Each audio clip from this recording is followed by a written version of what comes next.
L'état de santé d'Alexeï Navalny s'améliore. En Allemagne, où il est hospitalisé, l'opposant russe est sorti du coma artificiel et réagit quand on lui parle, mais il reste sous respirateur artificiel. Le gouvernement allemand assure toujours qu'Alexeï Navalny a été empoisonné par un agent neurotoxique de type Novichok le 20 août en Sibérie.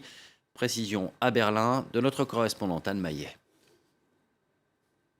Son état de santé s'améliore. Il a été sorti du coma artificiel dans lequel il était plongé depuis son empoisonnement il y a 3 semaines.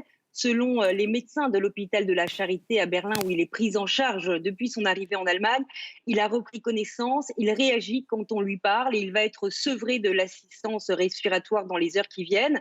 Mais dans son communiqué, l'hôpital de la Charité reste néanmoins prudent. Il est en effet encore trop tôt pour évaluer les effets à long terme de cette intoxication, selon l'équipe médicale. Les appels à sanctionner la Russie se multiplient également en Allemagne. Aujourd'hui, le gouvernement allemand, de son côté, a durci le ton, puisque le porte-parole de la chancelière Angela Merkel n'a pas exclu de stopper le gazoduc Nord Stream 2 si Moscou ne fournit pas d'informations et de réponses concernant l'empoisonnement d'Alexeï Navalny.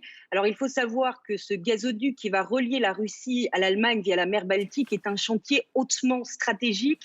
Il doit à terme acheminer chaque année 55 milliards de mètres cubes de gaz en Europe.